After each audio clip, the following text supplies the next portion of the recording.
I was 16 when my own family declared war on me over money I'd never even seen. 23 years later, I walked into that courtroom as they tore each other apart over our grandmother's fortune. And when the bailiff announced, "Admiral Rodriguez has arrived," the judge stood up and saluted. The look on my family's faces when they realized who I'd become, that was worth every year of hell they put me through. Before we jump back in, tell us where you're tuning in from, and if this story touches you, make sure you're subscribed, because tomorrow I've saved something extra special for you. But let me take you back to where it all started, because this story isn't just about revenge, it's about how betrayal from the people who should love you most can either destroy you or forge you into something unbreakable. And trust me, by the time you hear what my own mother did to me in that lawyer's office, you'll understand why I never looked back. It was a Tuesday morning in Millbrook Heights when everything fell apart. I remember because Tuesdays were always pancake days at our house, back when we still felt like a family. Grandmother Estelle had been in the hospital for 3 weeks, and the whole family was gathering to discuss her affairs, as my mother Victoria put it. I should have known something was wrong when she told me to dress nicely for a family meeting. In our house, family meetings meant someone was about to be thrown under the bus. The Whitmer family had always been about appearances.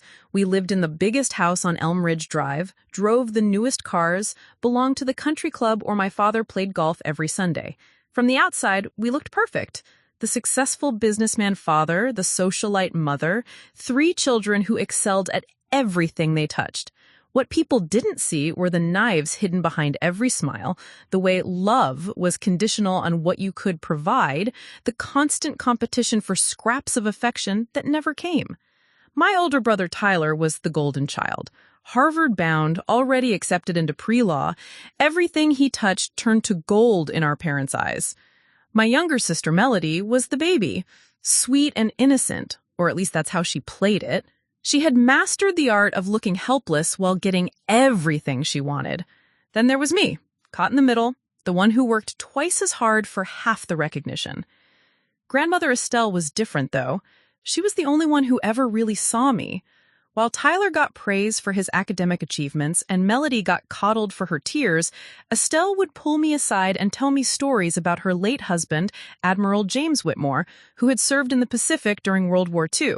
She'd show me his medals, his uniform, tell me about honor and duty, and standing up for what's right even when everyone else is against you. "Catalina," she'd say, using my full name when everyone else just called me Cat, "you've got steel in your spine that the others don't. Someday, that's going to matter more than Tyler's grades or Melody's charm." I never understood what she meant until that Tuesday morning when I walked into Hartwell & Associates law firm on 3rd Street, expecting a simple family discussion about grandmother's medical bills. The conference room was all dark wood and leather chairs, the kind of place where important decisions get made by important people. My parents sat on one side of the massive table, Tyler and Melody flanking them like bodyguards. I was directed to sit alone on the other side, facing them like I was on trial. Mr. Hartwell, a thin man with wire-rimmed glasses, cleared his throat and opened a manila folder. "We're here to discuss Mrs. Whitmore's estate planning given her current condition." My stomach dropped. Estate planning? Grandmother wasn't dead, she was just sick, but they were already dividing up her assets like she was gone. "Now," my mother said, leaning forward with that smile she used when she was about to deliver bad news, "we need to discuss Catalina's situation." My situation? I was 16 years old, honor roll student, captain of the debate team, volunteer at the animal shelter. What situation? "The fact is," my father chimed in, not even looking at me, "supporting 3 children through college is going to be expensive. Tyler's already been accepted to Harvard, and we want to make sure he has every opportunity. Melody will need private tutoring to bring her grades up for the better schools." I felt the room tilting. What about me? Victoria's laugh was cold as winter. "Sweetheart, let's be realistic. You're bright enough, but you're not Harvard material like Tyler. And you're certainly not going to charm your way through life like Melody. We think it would be best if you started contributing to the family finances instead of being a drain on them." The words hit me like a physical blow. a drain on them.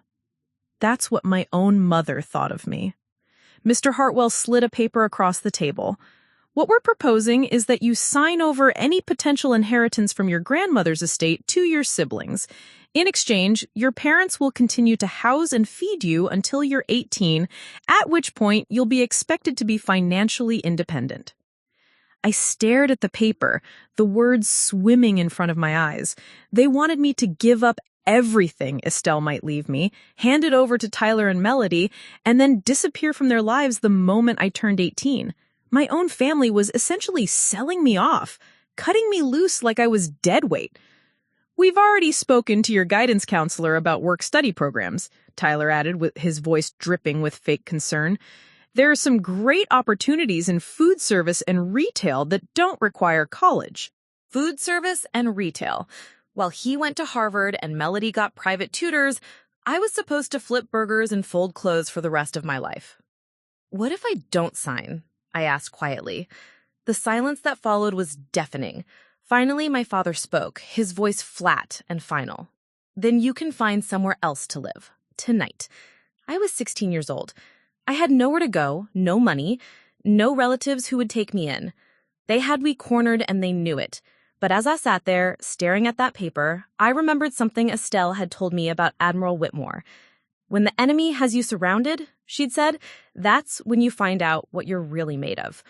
I picked up the pen, and for a moment, I saw relief flash across my family's faces. They thought they'd won. They thought they'd successfully cut me out of their perfect little world and secured their children's futures at my expense. But I didn't sign it. Instead, I stood up, looked each of them in the eye, and said the words that would haunt them for the next 23 years. "I'd rather have nothing than owe you anything."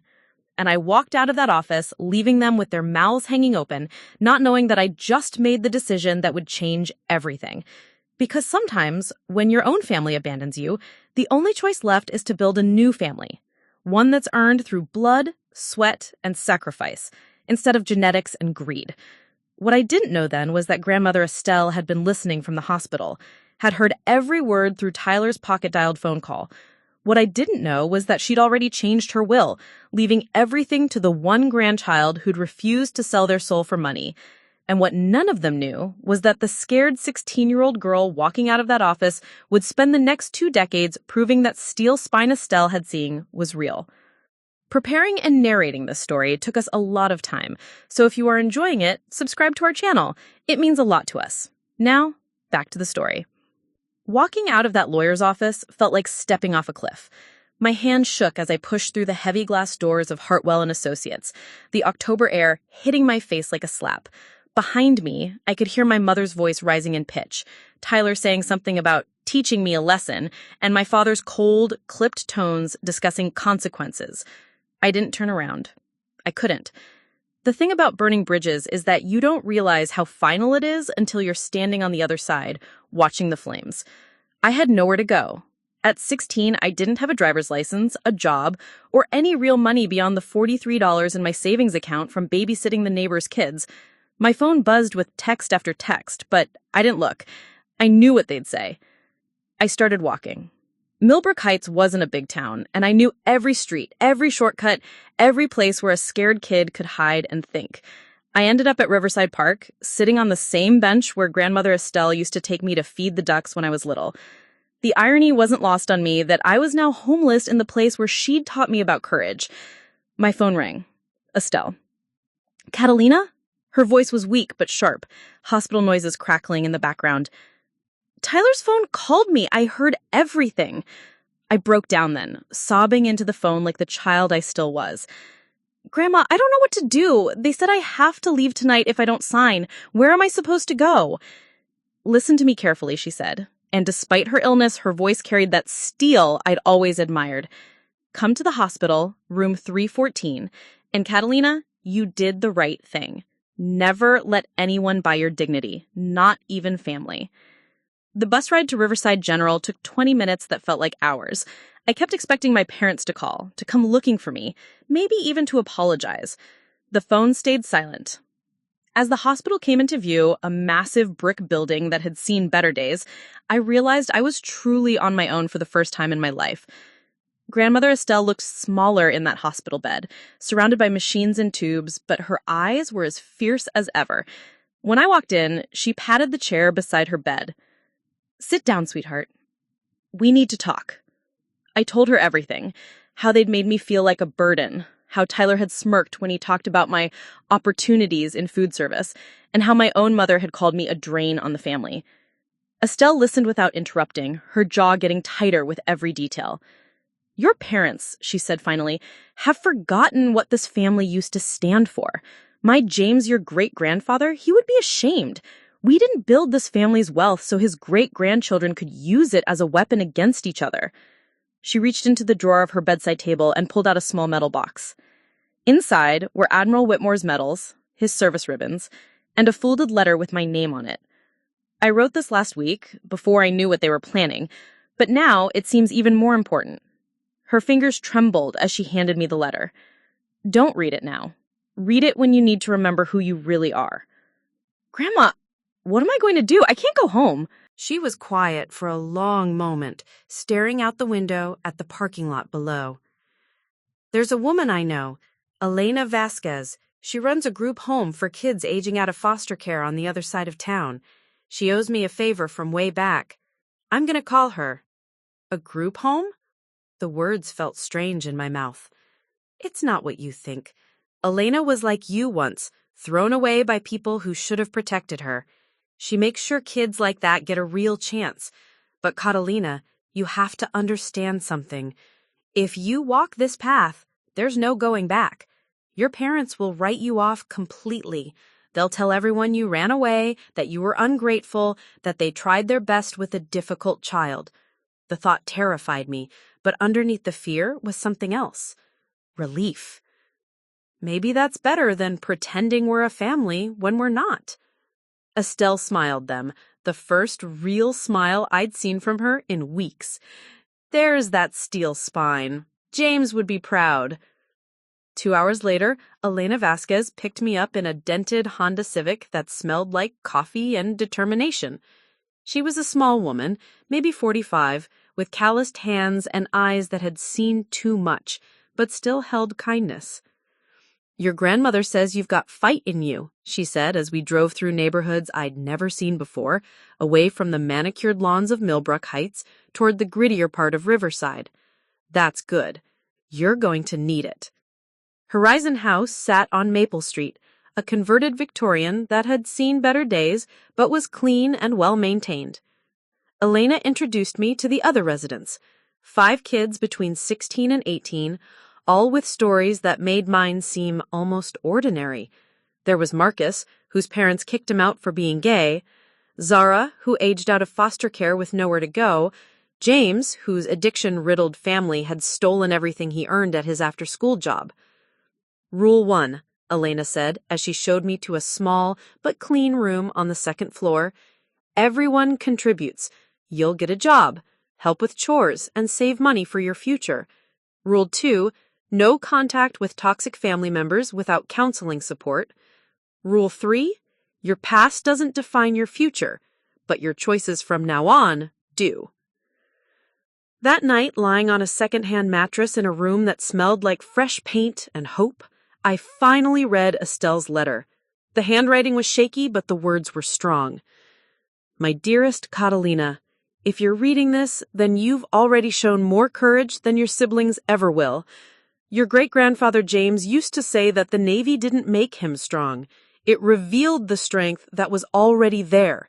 I see that same strength in you. The others will inherit money. You will inherit something far more valuable, the knowledge that everything you achieve, you earned yourself. No one can take that away from you, and no one can diminish it. I've set aside some funds for your education, but I won't make it easy. You'll have to prove you deserve it through grades, character, and service to others. Your parents wanted to buy your future from you for pennies. I'm giving you the chance to build it yourself, brick by brick. Remember, Admiral Whitmore didn't become a hero because life was easy. He became a hero because when life got hard, he chose to serve something greater than himself. Find your greater purpose, Catalina. The rest will follow. All my love, Grandmother Estelle." I folded the letter carefully and slipped it under my pillow. Outside, I could hear the sounds of a working neighborhood, sirens, voices, life happening in all its messy, complicated ways. It wasn't the quiet suburban perfection I'd grown up with, but it felt more real. My phone buzzed one last time. A text from my mother. "Your room is being converted to Tyler's study. Your belongings are in boxes in the garage. You have 48 hours to collect them or they go to Goodwill." Not, "Are you safe?" or "Please come home," or even "We can work this out." Just logistics about my belongings becoming inconvenient clutter. I turned off the phone and closed my eyes. Tomorrow, I would start over. I would find a job, enroll in a different school, build a life that was entirely my own. I didn't know then that within 6 months, I'd be working 3 part-time jobs while maintaining a 4.0 GPA. I didn't know that Elena would become the mother figure I'd never really had. I didn't know that my real family was waiting to be built from scratch, one genuine relationship at a time. What I did know, lying there in that narrow bed in a house full of other discarded kids, was that I was free. Free from their expectations, their conditions, their version of love that came with price tags and contracts. The scared 16-year-old who'd walked into that lawyer's office was gone. In her place was someone harder, more determined, and completely unafraid of starting from nothing. Because when you've got nothing left to lose, you discover what you're actually capable of winning. The alarm clock screamed at 4:30 a.m., but I was already awake. 6 months at Horizon House had taught me that sleep was a luxury I couldn't afford. I had exactly 45 minutes to shower, eat whatever Elena had left in the kitchen, and catch the first bus to my opening shift at Sunrise Diner on 5th Street. The November air bit through my thrift store jacket as I walked to the bus stop, but I'd learned to appreciate the cold. It kept me sharp. Sunrise Diner was the kind of place where truckers stopped for coffee that could strip paint, and waitresses called everyone honey, whether they meant it or not. I'd started as a dishwasher, working my way up to prep cook, then finally to the breakfast shift server. The owner, Big Jim Kowalski, was a former Marine who'd opened the diner after losing his leg in Desert Storm. He didn't care about my family drama or my age. He cared about whether I showed up on time and worked hard. "Rodriguez," he bellowed from behind the grill as I tied my apron. "Table 6 wants their eggs over easy, not scrambled. And the coffee pot's been empty for 3 minutes. In the Corps, 3 minutes could get you killed." "Yes, sir," I called back, already moving. Jim's military references weren't lost on me. Every shift was like basic training in miniature. Precision, speed, attention to detail. I found myself standing straighter, speaking clearer, anticipating problems before they happened.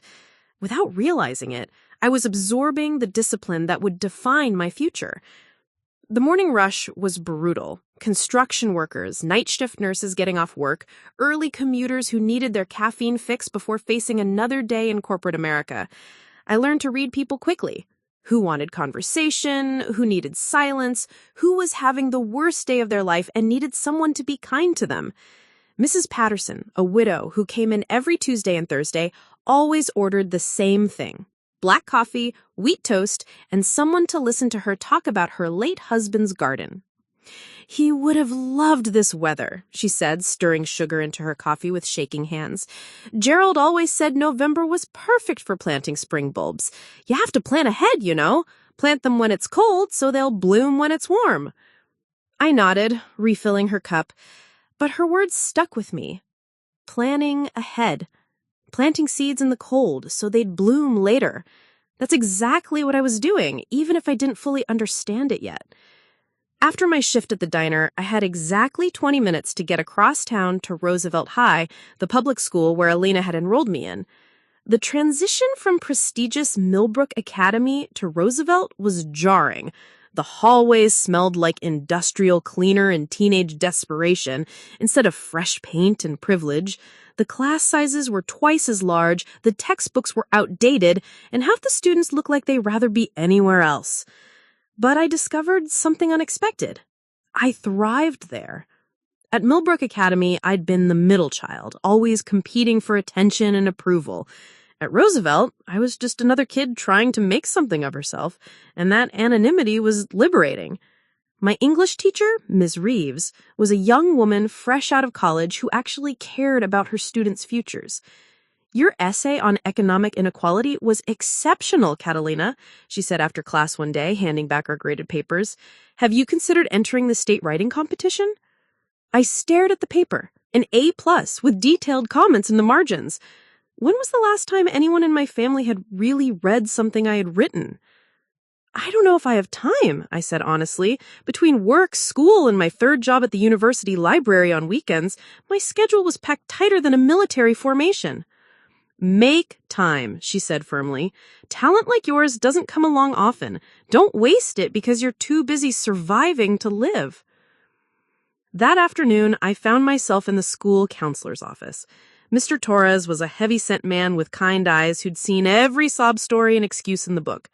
But when I told him I wanted to take AP classes and start thinking about college, he didn't patronize me or suggest I lower my expectations.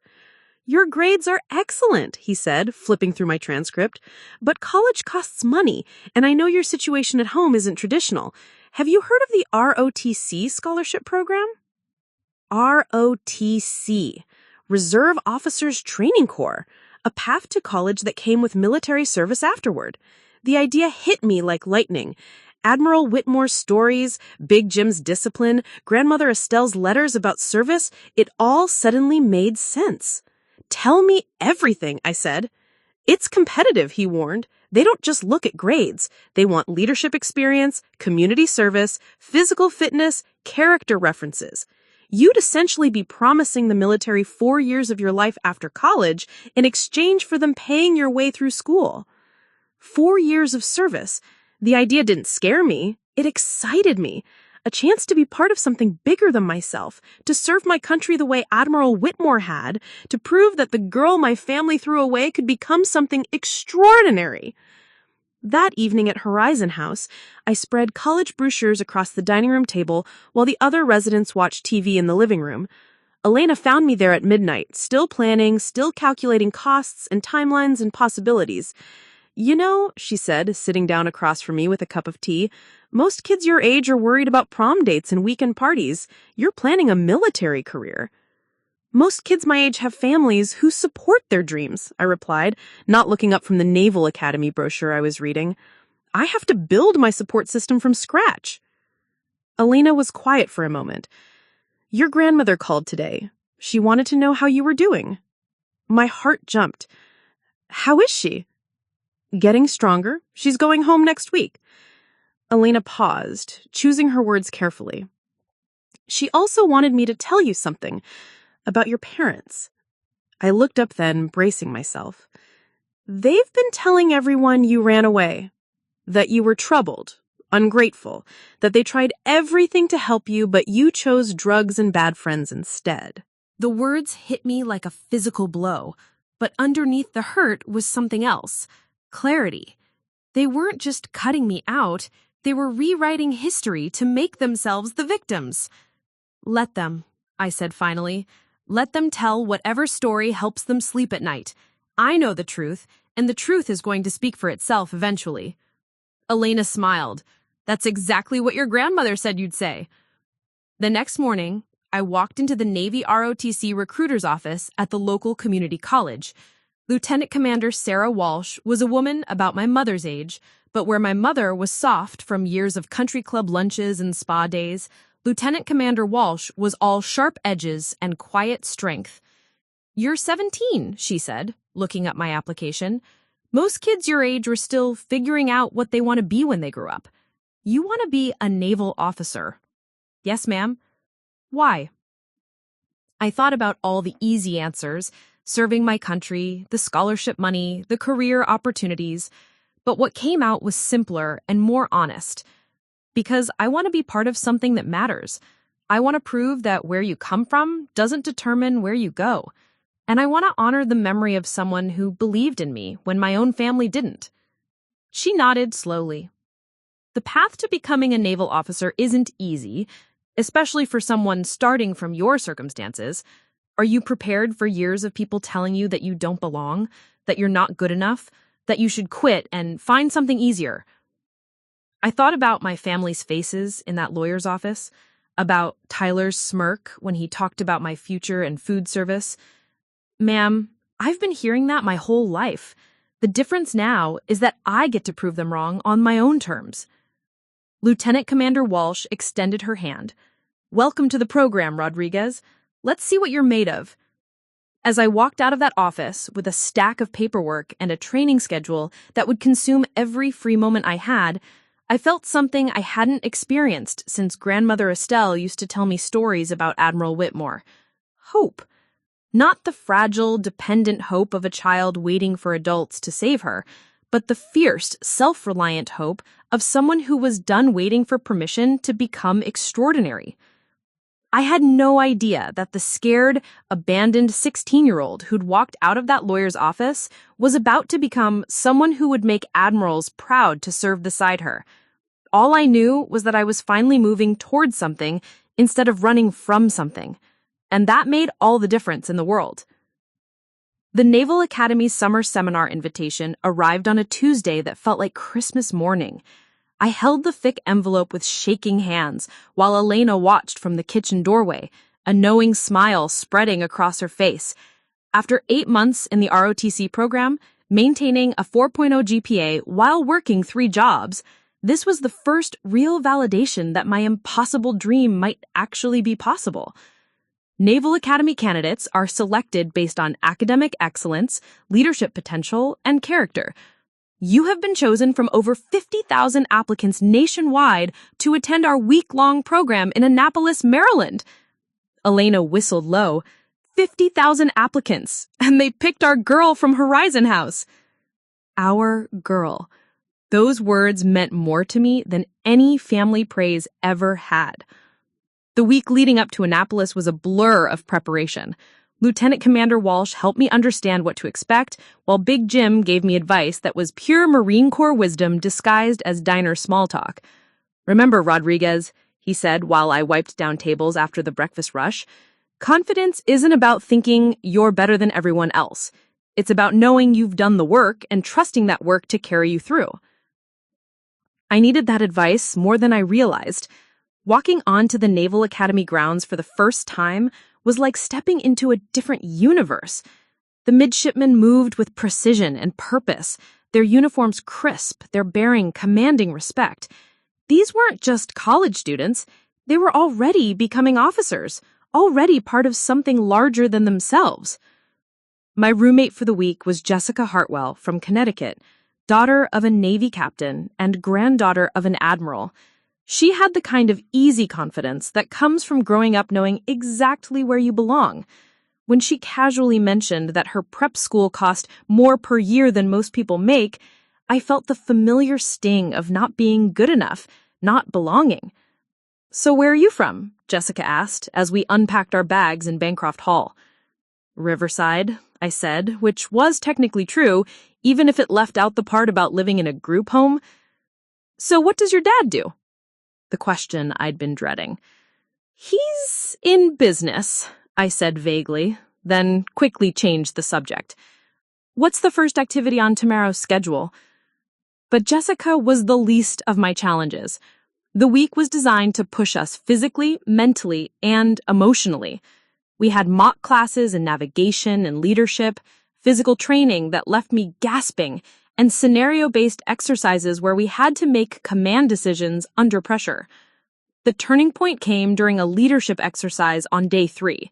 Our group of 12 candidates was given a seemingly impossible mission: get the entire team across a, quote, minefield using only limited resources and a strict time limit.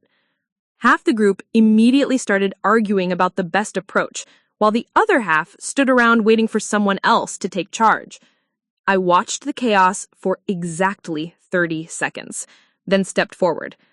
"Listen up," I said, not shouting, but projecting my voice the way Big Jim had taught me. "We have 8 minutes left, and arguing isn't getting anyone across that field." Something in my tone made them stop talking and look at me.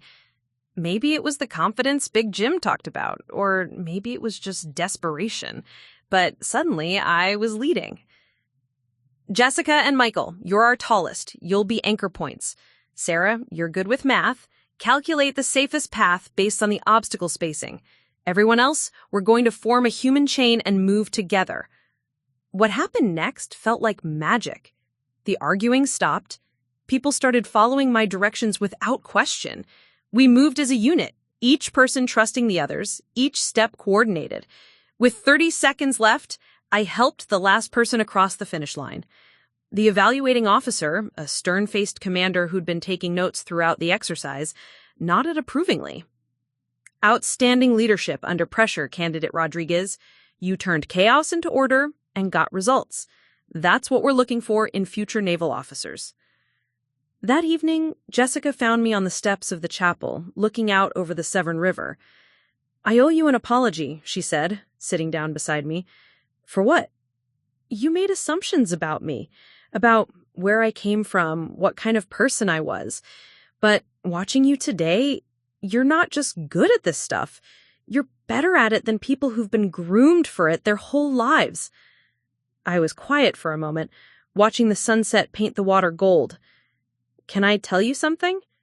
My family threw me out when I was 16. I live in a group home for kids with nowhere else to go. I work 3 jobs to pay for everything, and until 8 months ago, I'd never even heard of the Naval Academy. Jessica stared at me. Are you serious? Dead serious. So when you ask what my dad does for a living, the honest answer is that I have no idea, and I don't care. He made it clear I don't exist to him anymore. And you still... How are you even here? How are you beating people like me who've had every advantage? I thought about Grandmother Estelle's letter, about Admiral Whitmore's service, about Elena's belief in second chances, about Big Jim's lessons in discipline and character. Because I'm not trying to live up to anyone else's expectations anymore. I'm building something that's entirely mine, and that makes me hungrier than someone who's just following a path that was laid out for them. The next day brought the culminating event, a full-scale military exercise where we had to plan and execute a complex mission involving multiple teams. The evaluators randomly selected me as the overall mission commander, which meant coordinating with 4 different unit leaders and adapting to changing conditions in real time.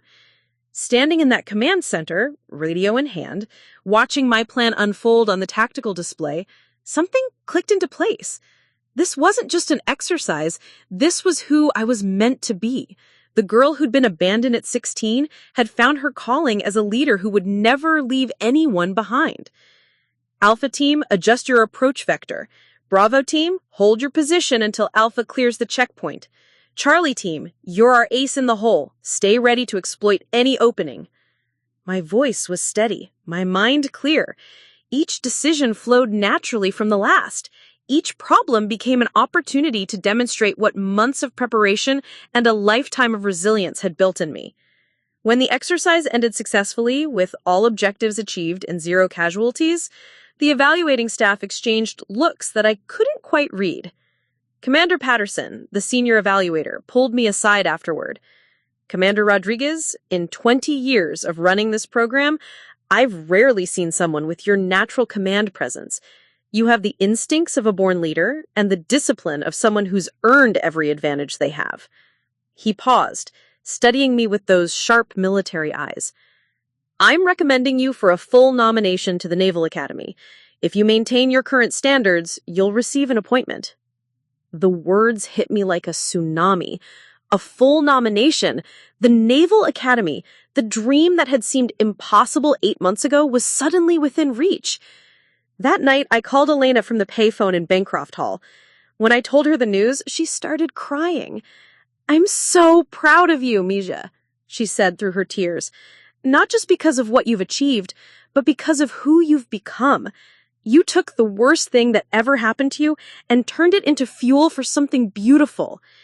As I walked back to my room, I passed a group of other candidates talking about their families, about the proud traditions they were continuing, about the expectations they were meeting. I used to feel envious of that kind of family support, that generational legacy. But now I realized I was creating my own legacy.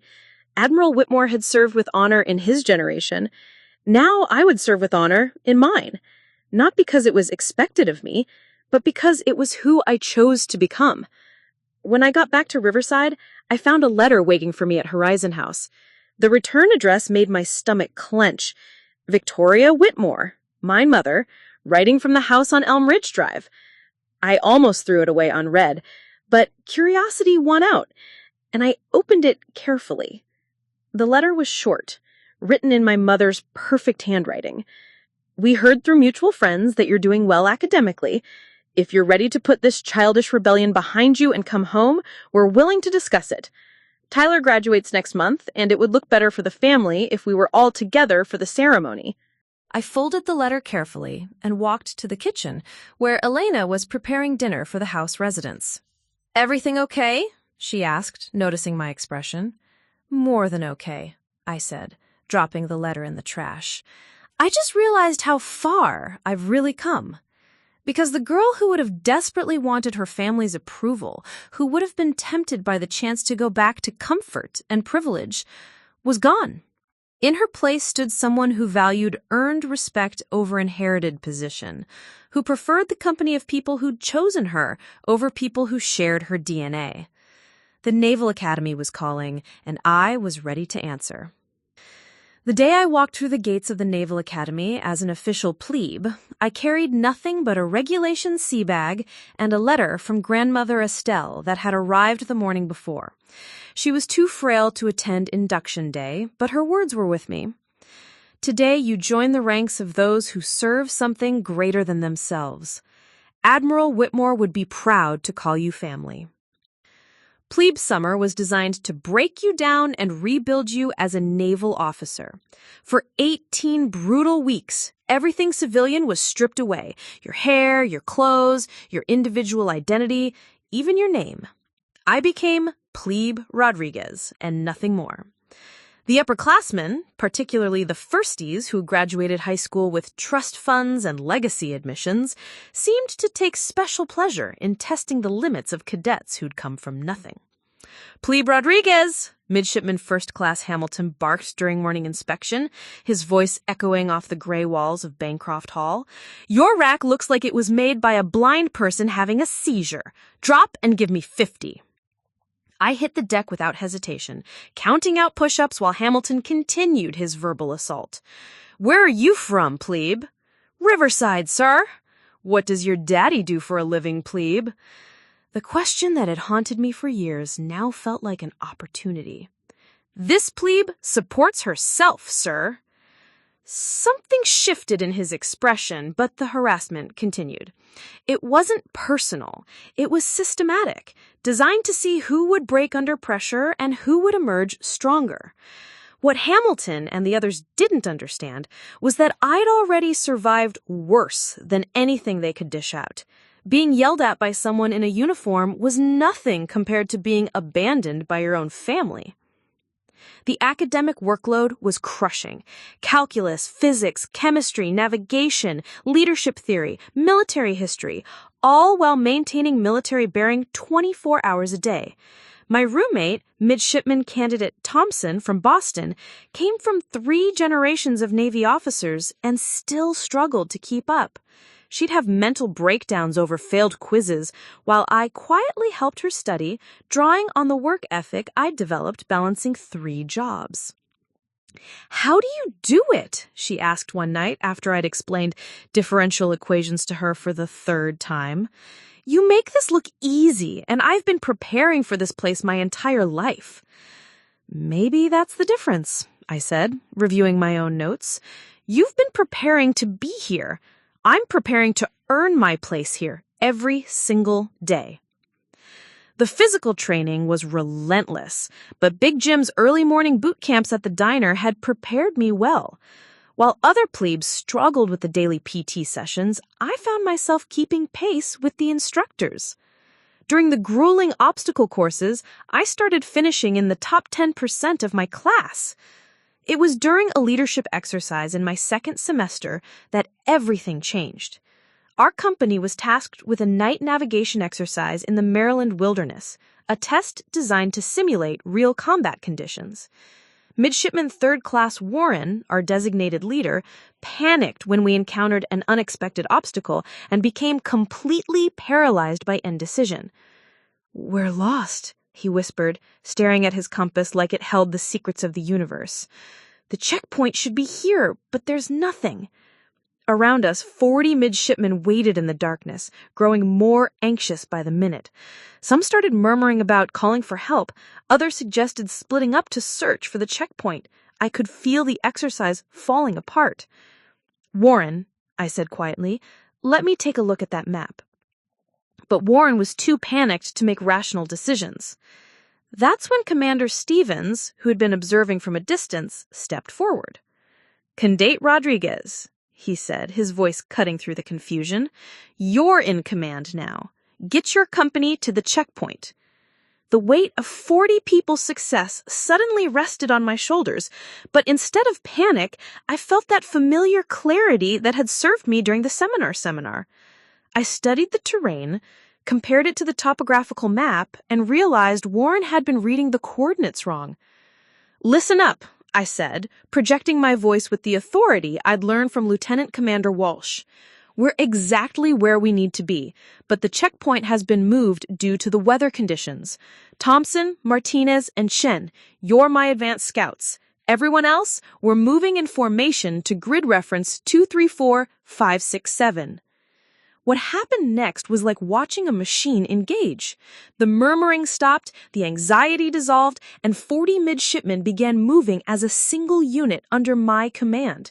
We reached the checkpoint 20 minutes ahead of schedule, the first company to do so that semester. Commander Stevens pulled me aside afterward. "That was textbook leadership under pressure, Rodriguez. You didn't just find the solution. You kept your people confident while you found it. That's the difference between managing and leading." Word of the exercise spread quickly through the academy. Suddenly, other midshipmen, who'd previously ignored the girl from nowhere, were seeking me out for study groups and asking for leadership advice.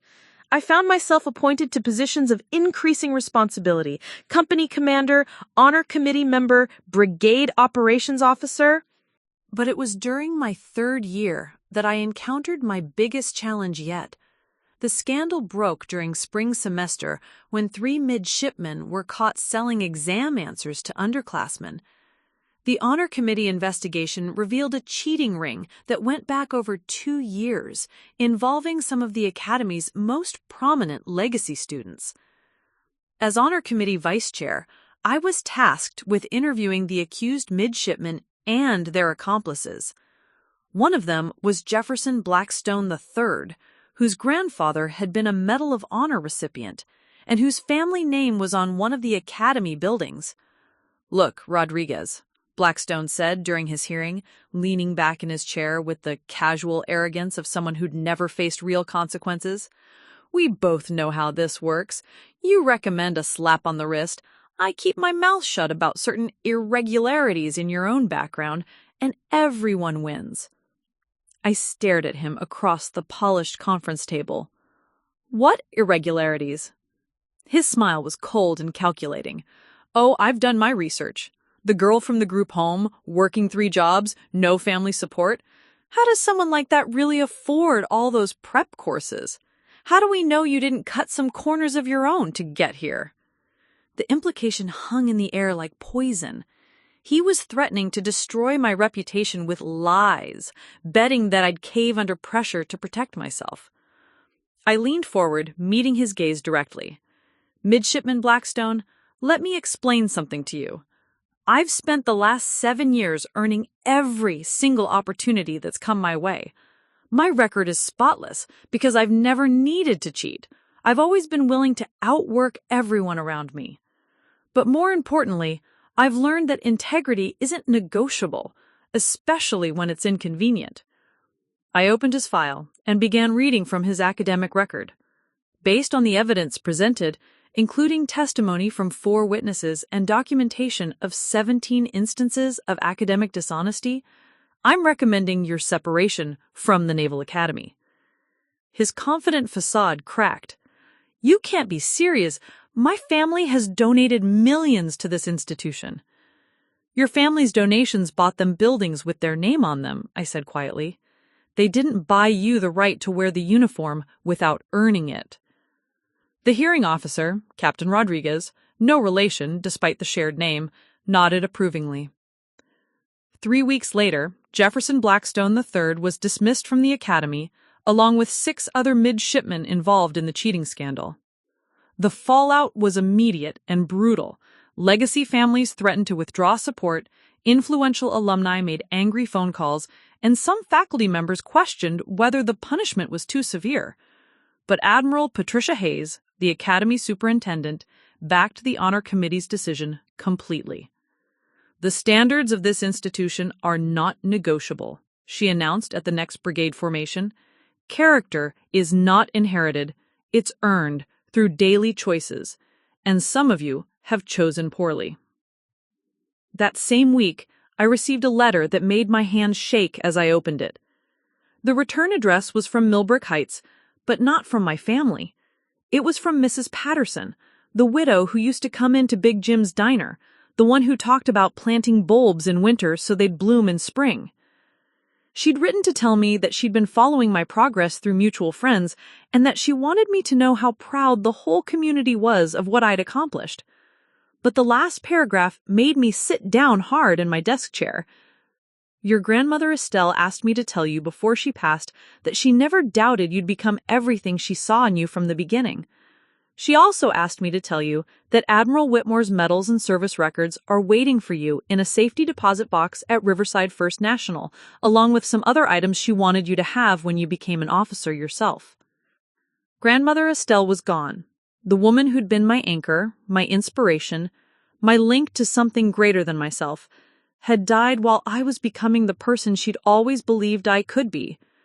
I sat in my room that night, staring at Mrs. Patterson's letter, feeling the weight of loss and gratitude in equal measure. But underneath the grief was something else. Determination. I was in my final year at the academy, 3 months away from commissioning as an ensign in the United States Navy. Everything I'd built, everything I'd overcome was about to culminate in wearing the uniform of a naval officer. The girl who'd been thrown away by her family was about to become someone who would command ships and lead sailors in defense of her country. And when that day came, I would carry Admiral Whitmore's legacy, Grandmother Estelle's faith, and the knowledge that every challenge I'd overcome had prepared me for this moment. The best revenge, I realized, wasn't proving my family wrong about who I was. It was proving them irrelevant to who I became. The morning I pinned on my ensign bars, I stood in front of the mirror in my quarters at Naval Station Norfolk and saw Admiral Whitmore's dress sword hanging beside my uniform. I'd claimed his belongings from the safety deposit box 3 months earlier, and among his medals and service records was a letter he'd written to the family member who would follow in my footsteps. Somehow Grandmother Estelle knew it would be me. My first assignment was aboard the USS Tempest, a guided missile destroyer whose captain, Commander Rebecca Torres, had a reputation for being tougher than a $2 steak and twice as demanding. She didn't care about your academy class rank or your family connections. She cared about whether you could do the job when lives were on the line. Ensign Rodriguez, she said during my first day aboard, you're my new communications officer. That means every message that comes on or off this ship flows through you. Screw it up, and people die. Don't screw it up. The learning curve was steep. Managing communications for a crew of 280 sailors while coordinating with fleet operations, intelligence services, and allied vessels required the kind of multitasking I'd never experienced. But the discipline I'd learned working 3 jobs while maintaining perfect grades served me well. Or medical supplies. Our job was to coordinate relief efforts between multiple Navy ships, Coast Guard cutters, and international aid vessels. The communication challenges were immense. Different languages, varying radio protocols, and damaged infrastructure on the island created a nightmare of coordination problems. I found myself working 18-hour days, managing radio traffic that could mean the difference between getting medical supplies to a hospital or watching people die from preventable causes. That's when everything went wrong. A miscommunication between two relief convoys resulted in a collision that blocked the main road to San Marcos City just as a medical emergency developed at the children's hospital. The island's only pediatric surgeon needed immediate supplies for a critical operation, but our convoy was stuck behind the accident with no way through. I was monitoring 6 different radio frequencies when the desperate call came through. Any station, this is San Marcos General. We have a 6-year-old with internal bleeding. Without surgery in the next 2 hours, this child will die. We need those medical supplies now. The convoy commander's voice crackled through the radio. Roads completely blocked. No way to get the supplies through by ground. We're looking at a 4-hour delay minimum. 4 hours? The child would be dead. I stared at my communication board, my mind racing through options. Then I remembered something from my academy training about improvised logistics solutions. I keyed the radio. Tempest Actual, this is communication. Request permission to coordinate alternative delivery method. Commander Torres's voice came back immediately. Go ahead, Rodriguez. Ma'am, we have 2 Coast Guard helicopters on standby for medical evacuations. If we can get the surgical supplies transferred to their birds, they can have them at the hospital in 20 minutes instead of 4 hours. Make it happen. What followed was the most complex coordination challenge of my career. I had to guide the supply convoy to an impromptu landing zone, direct the Coast Guard helicopters through a communication network that included Spanish-speaking local authorities, English-speaking relief coordinators, and military channels that required specific protocols. Coast Guard 77, this is Navy Communications. Vector to grid reference 234567 for supply pickup. You'll be met by Army Convoy Delta 4 carrying medical supplies for immediate hospital delivery. Navy Communications, Coast Guard 77, be advised, weather's deteriorating. We've got maybe 1 shot at this landing. I watched the radar display, tracking the helicopter's approach while monitoring weather reports and coordinating with ground teams. Everything had to work perfectly, or a child would die. Army Delta 4, Coast Guard bird is 2 minutes out. Have those supplies ready for immediate transfer. Roger, Navy Communications. Supplies staged and ready. The transfer took 3 minutes. The helicopter flight to San Marcos General took 18 minutes. The surgery began with 12 minutes to spare before the child's condition would have become irreversible. Commander Torres found me in the communications center afterward, still monitoring radio traffic to ensure no other emergencies were developing. Outstanding work, Rodriguez. You just saved that child's life by thinking outside the box and executing flawlessly under pressure. But the real recognition came 2 weeks later when we returned to Norfolk. I was summoned to the office of Admiral James Sullivan, commander of Naval Surface Forces Atlantic. I'd never been in the presence of an admiral before, and the weight of the moment wasn't lost on me as I stood at attention before his desk. At ease, Ensign. Sit down.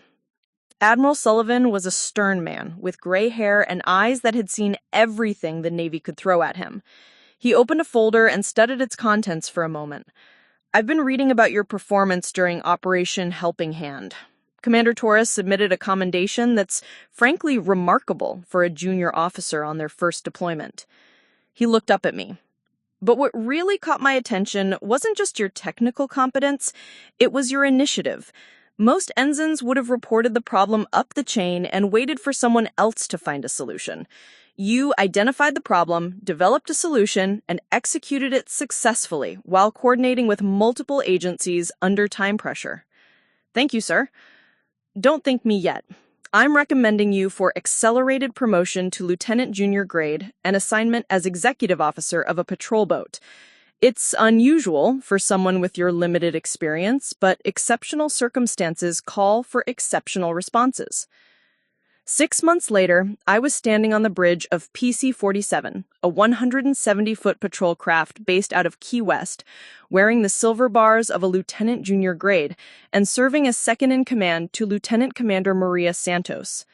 The crew of 32 sailors was my responsibility, and for the first time in my naval career, I had people looking to me not just for technical expertise, but for leadership and guidance. Our mission was counter-narcotics operations in the Caribbean, intercepting drug runners who used high-speed boats to smuggle cocaine and heroin into American waters. The work was dangerous, requiring split-second decisions and coordinated teamwork in conditions that could turn deadly without warning. It was during one of these operations that I truly understood what command meant. We'd been tracking a suspected drug boat for 6 hours when it suddenly changed course and headed directly toward a fishing village on the Colombian coast. Intelligence suggested the boat might be carrying not just drugs, but also kidnapped American tourists who'd been taken from a resort in the Bahamas. "Skipper," I said to Lieutenant Commander Santos, "if they reach that village, we'll lose them in the maze of coastal channels. And if they have hostages—" "I know," Santos replied grimly, "but if we intercept them in Colombian waters without permission, it's an international incident." I studied the navigation charts, calculating distances and times. We had maybe 20 minutes before the suspect vessel reached territorial waters and disappeared forever, potentially taking American hostages to their deaths. "Ma'am, there's a way. If we can get them to turn back toward international waters, we can make the intercept legally." "How?" I keyed the radio to the frequency used by Colombian Coastal Patrol. My Spanish, learned during long nights studying with the other residents at Horizon House, was rusty but functional. "Colombian Patrol, this is U.S. Navy vessel requesting assistance with suspected drug runner heading for your territorial waters. Request you intercept and turn vessel back toward international waters for joint operation." The response came back in rapid Spanish, but the message was clear. They were low on fuel and couldn't respond for at least an hour. That's when inspiration struck. I remembered reading about psychological warfare tactics used by naval forces throughout history. "Skipper, what if we don't need them to actually intercept? What if we just need the drug runners to think they're going to be intercepted?" I explained my plan. Santos listened, then smiled grimly.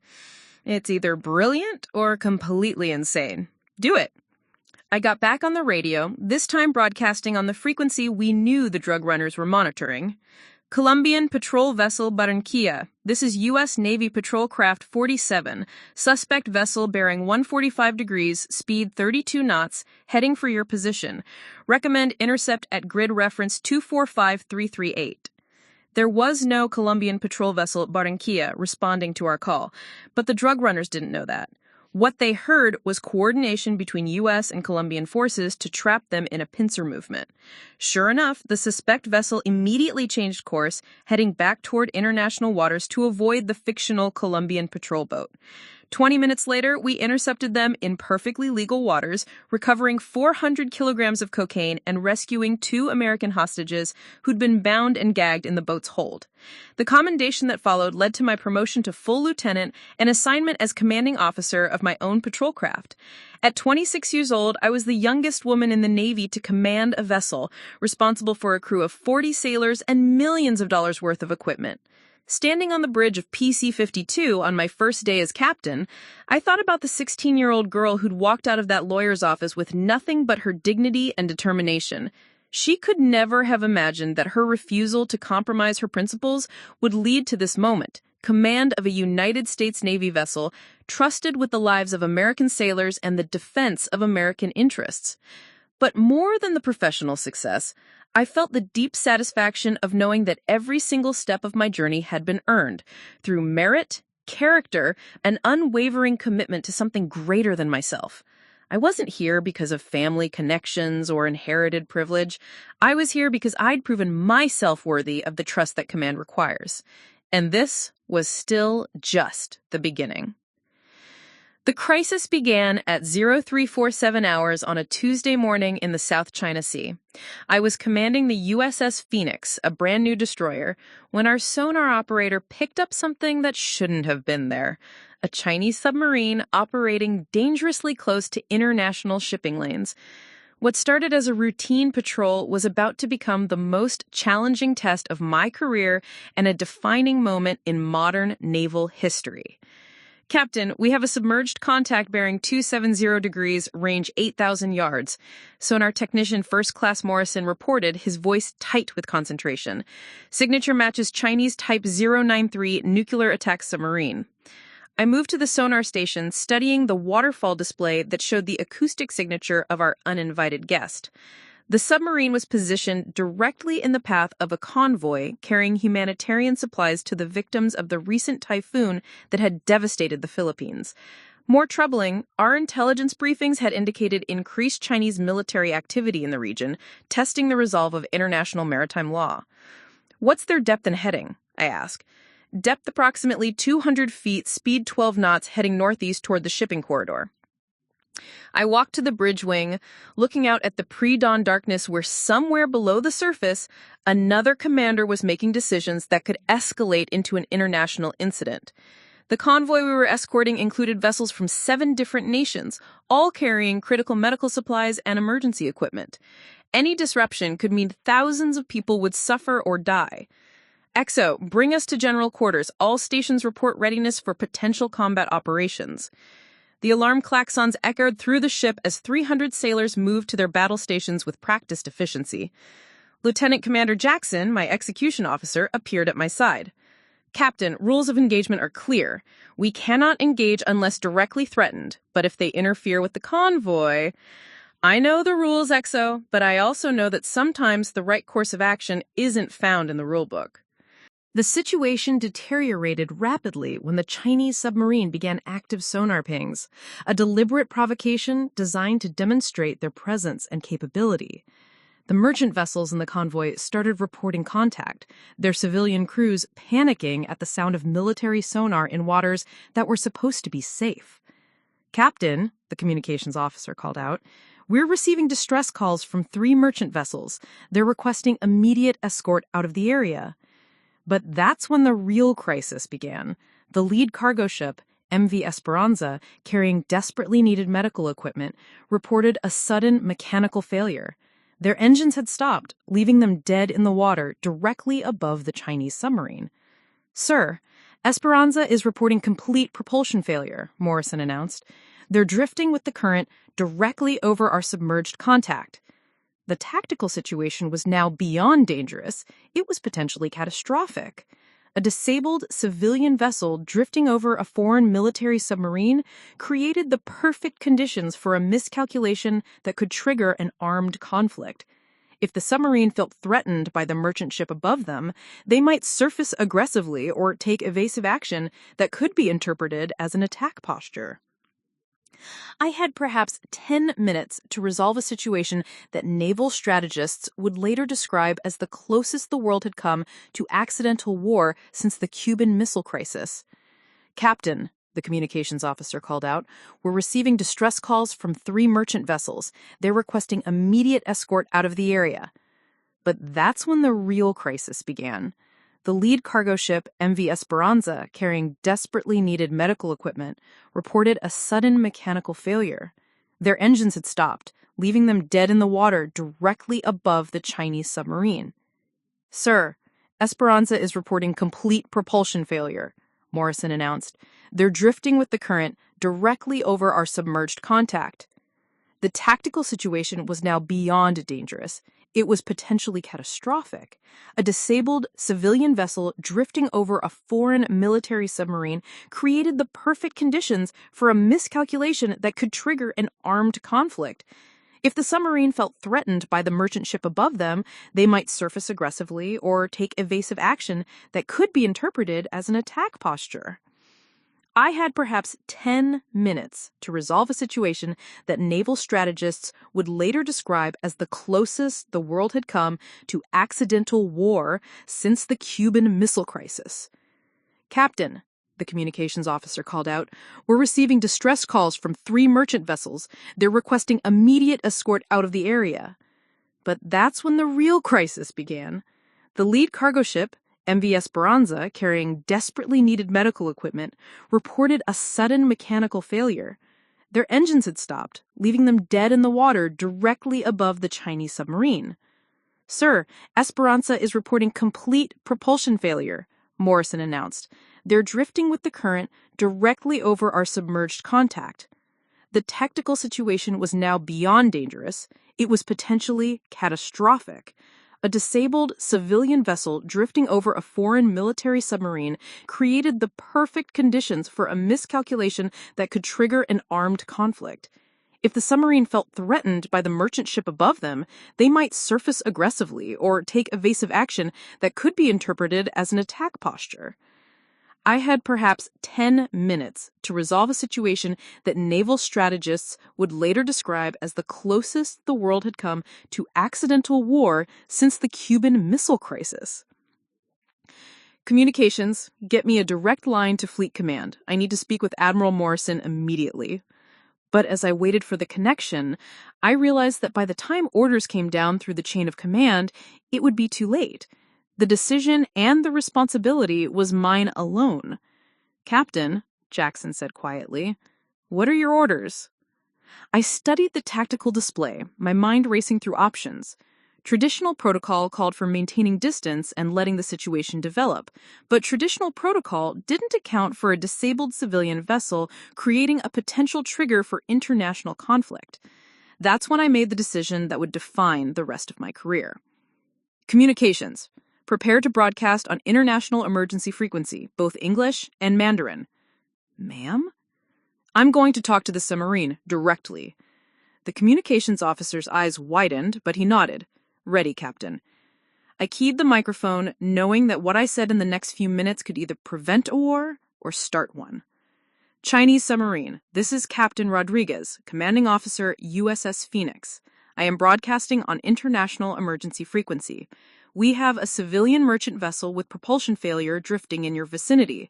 This creates a dangerous situation for both our vessels. I propose immediate coordination to ensure the safety of all parties." The radio crackled with static. For 30 seconds that felt like hours, there was no response. Then a voice came through in accented but clear English. "USS Phoenix, this is Captain Liu of the People's Liberation Army Navy. We acknowledge your transmission." The breakthrough I needed. A dialogue instead of a standoff. "Captain Liu, I propose the following. My ship will approach the disabled merchant vessel from the east, while you maintain your current position. We will establish a tow line and move the civilian vessel clear of your operating area.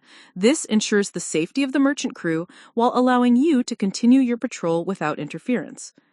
Another long pause. Then, "Captain Rodriguez, your proposal is acceptable. We will maintain position until the merchant vessel is clear." What happened next required precision coordination between two military commanders who, in different circumstances, might have been shooting at each other. I maneuvered the Phoenix through a complex approach that brought us alongside the Esperanza without crossing over the submarine's position. My crew established a tow line while I maintained constant communication with both the merchant vessel and the Chinese submarine, ensuring that every movement was clearly understood by all parties. The operation took 47 minutes. When the Esperanza was finally clear of the submarine's operating area and under tow toward the convoy, Captain Liu's voice came over the radio one final time. "Captain Rodriguez, your seamanship and professionalism have prevented a dangerous situation from becoming a tragedy. The People's Liberation Army Navy acknowledges your skill." "Captain Liu, the honor was mine. Fair winds and following seas."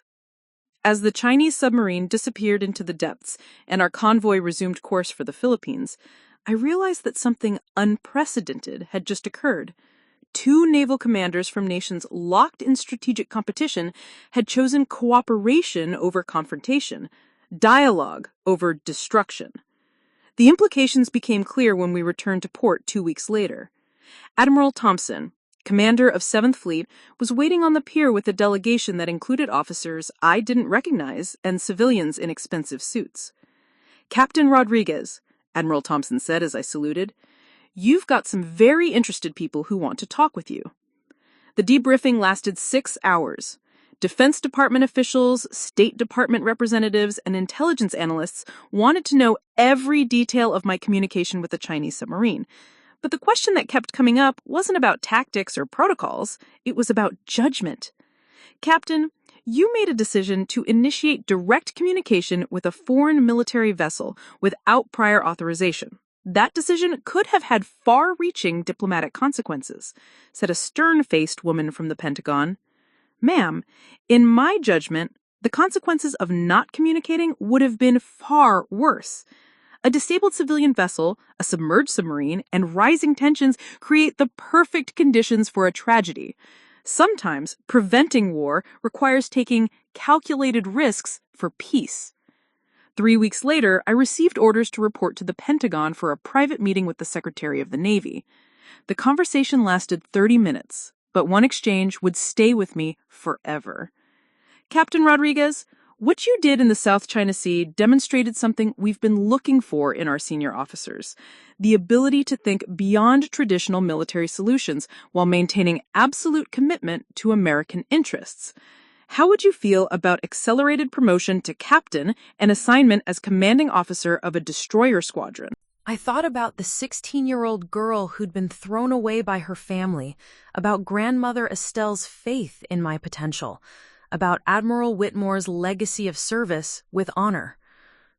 Mr. Secretary, I would be honored to serve wherever the Navy needs me most. 6 months later, I was promoted to captain in a ceremony at the Naval Academy, pinning on the eagles that marked me as one of the Navy's senior commanders. But the moment that mattered most came when Admiral Patricia Hayes, now Chief of Naval Operations, pulled me aside afterward. Captain Rodriguez, what happened in the South China Sea has been studied at every war college in the world.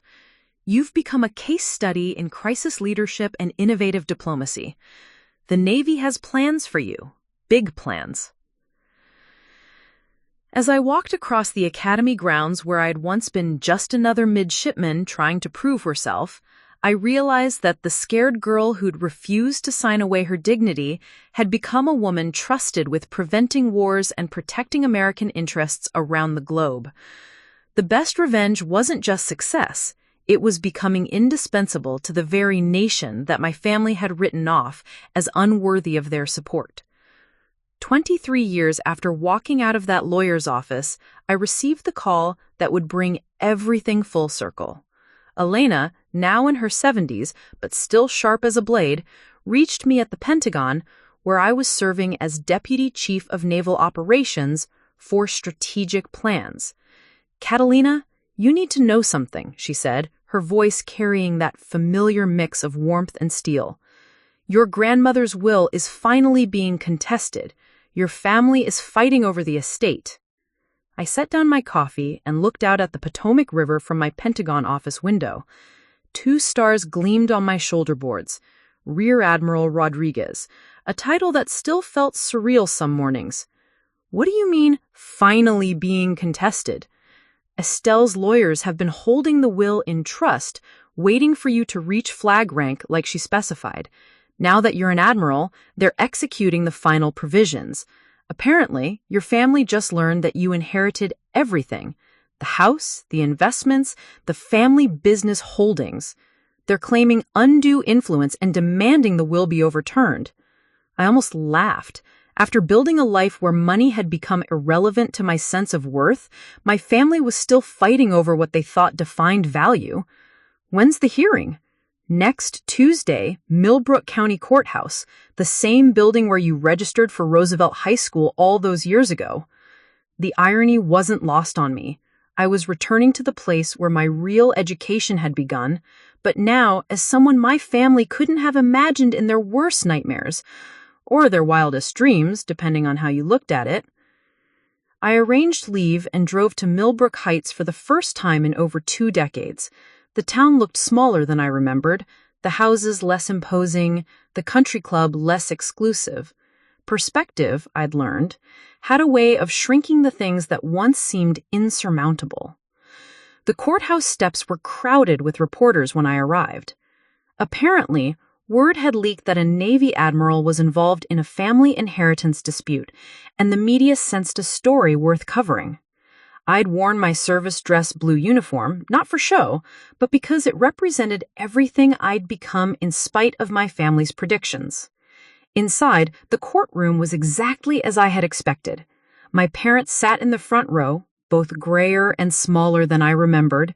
Tyler, now a mediocre attorney with a receding hairline and expensive suit that couldn't hide his soft middle, was representing the family's interests.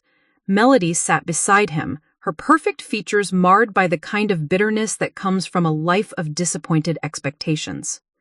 They all turned when I entered, and the looks on their faces were worth the 23-year wait. Shock, recognition, and something that might have been fear flickered across their expressions as they took in the uniform, the ribbons, the stars on my shoulders. Judge Margaret Hoffman called the court to order, and Tyler rose to present his case.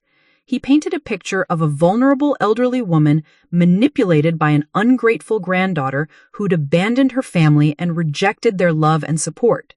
"Your Honor," Tyler said in his most practiced courtroom voice, "Catalina Rodriguez, she doesn't even use the family name anymore, disappeared from our lives over 20 years ago.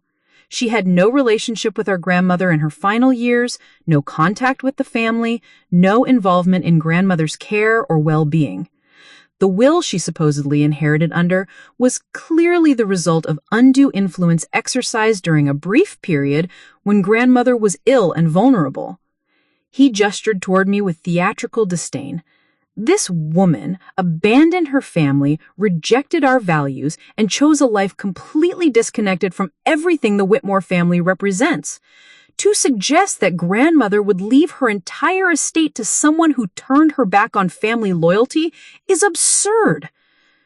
I listened without expression, remembering the scared 16-year-old who might have been devastated by those words. The woman I'd become simply noted them as evidence of how little they'd learned about the consequences of their choices. When Tyler finished, my attorney, a Navy JAG officer who'd volunteered to represent me, rose to respond. But Judge Hoffman held up her hand. "Before we proceed, I'd like to hear from Admiral Rodriguez herself. Ma'am, would you care to address the court?" I stood and walked to the witness stand, my dress blue uniform crisp under the courtroom lights. The ribbons on my chest told the story of a career spent in service to something greater than myself: the Navy Cross, the Defense Superior Service Medal, the Joint Service Commendation Medal, deployment ribbons from 3 different combat zones. Your Honor, my family is correct about one thing. I did leave them 23 years ago. I was 16 years old when they demanded I sign away any inheritance from my grandmother in exchange for continued room and board until I turned 18. When I refused to sell my dignity for their financial convenience, they informed me I could find somewhere else to live that very night. I looked directly at my parents for the first time in over 2 decades. They're also correct that I rejected their values. I rejected the belief that love comes with conditions and price tags. I rejected the idea that family means using people for what they can provide. I rejected their vision of my future, which consisted of food service and retail work while they used my inheritance to pay for my siblings' elite educations. My mother shifted uncomfortably in her seat, but I continued. What they're wrong about is my relationship with grandmother Estelle. I wrote to her every month for 23 years. She knew about my Naval Academy appointment, my commission, my first command, every promotion, every decoration. She knew because she was the family member who actually cared about who I became, not just what I could provide. I reached into my uniform pocket and withdrew a letter, one of dozens Estelle had sent over the years. This is from my grandmother, dated 6 months before she died. She wrote, "Catalina, watching you serve our country with such distinction has been the greatest joy of my final years. You've become everything I knew you could be, an officer worthy of Admiral Whitmore's legacy and a woman who proves that character matters more than circumstances. When the will is read, remember that you didn't inherit my estate because you're my granddaughter. You inherited it because you're the only member of this family who understood what family really means." The courtroom was silent, except for the scratching of reporters' pens. Your Honor, I didn't abandon my family. They discarded me when I refused to be purchased.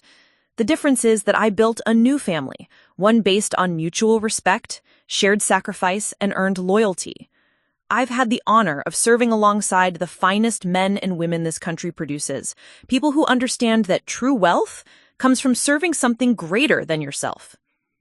I looked at Tyler, then at my parents. If this court awards me my grandmother's estate, I'll donate every penny to the Elena Vasquez Foundation, which provides housing and education support for young people who've been abandoned by their families. Because the real inheritance my grandmother left me wasn't money. It was the knowledge that your worth isn't determined by where you come from, but by what you choose to do with the opportunities you create for yourself. Judge Hoffman nodded slowly. Thank you, Admiral. Before I rule on this matter, are there any character witnesses the court should hear from? That's when the bailiff approached the bench with a note. Judge Hoffman read it, her eyebrows rising slightly. Ladies and gentlemen, I've just been informed that we have some unexpected visitors who wish to address the court on Admiral Rodriguez's character. The courtroom doors opened, and my heart nearly stopped. Admiral Patricia Hayes, Chief of Naval Operations, United States Navy, entered in full dress uniform, followed by Captain Maria Santos, my old commanding officer, Lieutenant Commander Walsh from my ROTC days, and Alina Vasquez, now walking with a cane but still carrying herself with dignity. The bailiff announced, "All rise for Admiral Patricia Hayes, Chief of Naval Operations, United States Navy." Judge Hoffman stood and saluted. "Admiral Hayes, this is highly unusual. Your Honor, with the court's permission, I'd like to speak to Admiral Rodriguez's character and service to our nation." What followed was 15 minutes of testimony that left my family staring in stunned silence. Admiral Hayes described my role in preventing the South China Sea crisis, my innovations in naval strategy, my leadership of joint task forces in 3 different combat zones. She spoke of recommendations for promotion to vice admiral that were already working their way through the Pentagon. Your Honor, Admiral Rodriguez represents the very best of what our military produces, leaders who understand that true strength comes from service, sacrifice, and an unwavering commitment to principles that matter more than personal gain. The Navy is proud of her, and our nation is safer because of her service. Captain Santos followed with stories of my early leadership. Alana spoke of the young woman who'd refused to let abandonment define her future, and Lieutenant Commander Walsh described the teenager who had transformed herself through discipline and determination. By the time they finished, several reporters were wiping their eyes, and my family looked like they'd been hit by a tactical missile. Judge Hoffman's ruling was swift and decisive. The will of Estelle Whitmore is upheld in its entirety. The evidence shows a loving relationship between grandmother and granddaughter that continued throughout Admiral Rodriguez's distinguished career. More importantly, it's clear that Mrs. Whitmore understood exactly who her granddaughter had become and chose to honor that achievement. As the court adjourned, my family filed out without speaking to me. Tyler looked broken, Melody appeared stunned, and my parents seemed to have aged a decade in the span of an hour. They had spent 23 years telling everyone that I was ungrateful and worthless, only to discover that I'd become more successful than they had ever imagined possible.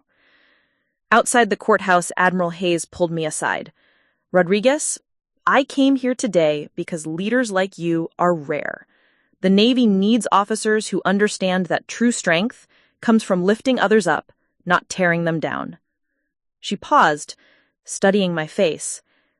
"How do you feel about commanding the Pacific Fleet as a vice admiral? Because after today, I can't think of anyone more qualified to represent our values on the world stage." As I stood on those courthouse steps, surrounded by the family I'd chosen rather than the one that had discarded me, I realized that my grandmother had been right all along. The real inheritance wasn't money or property. It was the knowledge that when you refuse to compromise your principles, when you serve something greater than yourself, when you earn your place through character and competence, you become unstoppable. The girl who'd been thrown away for refusing to sell her dignity had become Admiral Rodriguez, trusted with defending American interests across the largest ocean on Earth. And the family that had written her off as worthless had just learned that sometimes the person you underestimate the most becomes the one you should have valued the most. That night, I called Elena from my hotel room. "How does it feel?" she asked. "Like coming full circle," I said, looking out at the lights of Millbrook Heights. But the best revenge wasn't proving them wrong about who I was. It was proving that their opinion of me never mattered in the first place. Because when you build your life on service, sacrifice, and earned respect, no one can take that away from you, not even family. Up next, you've got 2 more standout stories right on your screen.